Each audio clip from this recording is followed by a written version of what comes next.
विशेषज्ञ भी हैं। हेमंत जी, शुक्रिया आपका। एक तो घोषी पर आपका विश्लेषण समझना चाहता हूं और दूसरा इस पॉलिटिकल मूव से किसको फायदा है और किसको नुकसान है।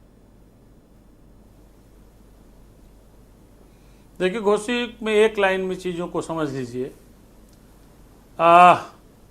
एकदम आसान किसी के लिए नहीं है, लड़ाई है, लेकिन लड़ाई कितनी है, कौन जीतेगा, ये खाली इस बात पर निर्भर करता है कि बहन जी यानी मायावती का स्टैंड होता है। मायावती के स्टैंड की कोई चर्चा नहीं कर रहा है।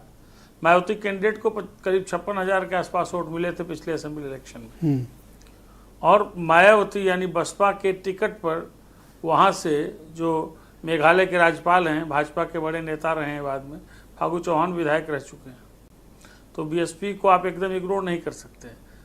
दो परिस्थितियां हैं, जैसे पीडीए, पिछड़ा दलित अल्पसंख्यक, जो दावा अखिलेश यादव का है, अगर पीडीए के उनके दावे के सही मान लें तो वहाँ कोई चुनाव ही नहीं है, फिर टोटल वोट्स का आधे से अधिक वोट तो यही हो जाते हैं।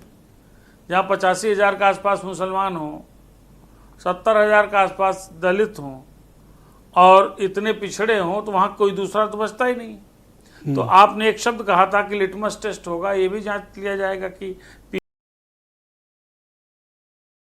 कोई कैंडिडेट उतारती हैं जो बाई इलेक्शन से परहेज करती रही हैं। अगर मायावती ने आजमगढ़ के बाई इलेक्शन की तरह, जो गुड्डू जमाली को उन्होंने कैंडिडेट दिया था, शाह आलम और गुड्डू जमाली, जिन्होंने पूरा परिदृश्य बदल दिया, धर्मेंद्र यादव चुनाव हार गए, मान के चलें कि मायावती वहां से कैंडिडेट नहीं देंगी, तब इस परिस्थिति में अब हम लोग चर्चा करते हैं। जी, अगर मायावती कैंडिडेट नहीं देती, हालांकि आप ध्यान रखिएगा आजमगढ़ उपचुनाव और यहाँ के उपचुनाव में एक चीज बड़ी कॉमन है। मायावती ने वहाँ गुड्डू जमाली कैंडिडेट दिया था और यहाँ जिनको करीब 56,000 वोट मिले थे, जो बीएसपी के बड़े नेता वहाँ के हैं, जो पिछली बार कैंडिडेट थे, जावेद इकबाल शायद नाम है, अगर वो आ जाते हैं तो क्या परिस्थितियां बनेगी। इसका मतलब कि मायावती जी का पिछले कुछ समय से जो एटीट्यूड रहा है, जो उनकी स्ट्रेटजी रही है, उनके जो मूव्स रहे हैं, जो कहीं न कहीं भाजपा को फायदा देते दिख रहे हैं, अगर मायावती ऐसा करती हैं तो फिर तो विशुद्ध भारतीय जनता पार्टी की सीट है निकल जाएगी।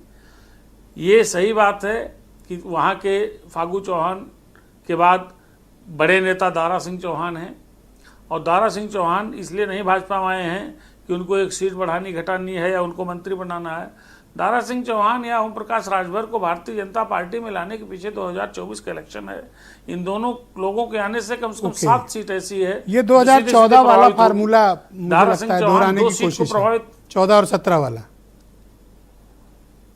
बिल्कुल बिल्कुल बिल्कुल बिल्कुल। और अगर गणित की दृष्टि से देखें तो वाकई वहाँ टक्कर सीधे सीधे दिखती है।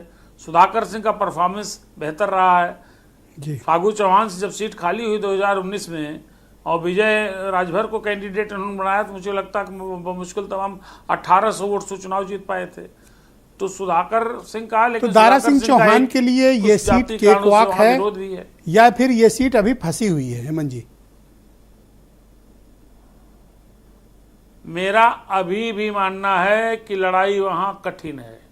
ओम प्रकाश राजभर के आने और वहां सक्रिय होने की स्थिति में दारा सिंह चौहान के पुनः भाजपा में आने की दशा में, कैंडिडेट बनने की दशा में कुछ upper hand Bharatiya Janata party का बनता है। लेकिन ये मान लेना कि किसी के लिए केक वॉक है, बिल्कुल बिल्कुल। थैंक यू हेमंत जी, हमारे साथ जुड़े रहिएगा। वीरेंद्र जी भी डिबेट में जुड़ चुके हैं। वीरेंद्र जी, स्वागत आपका।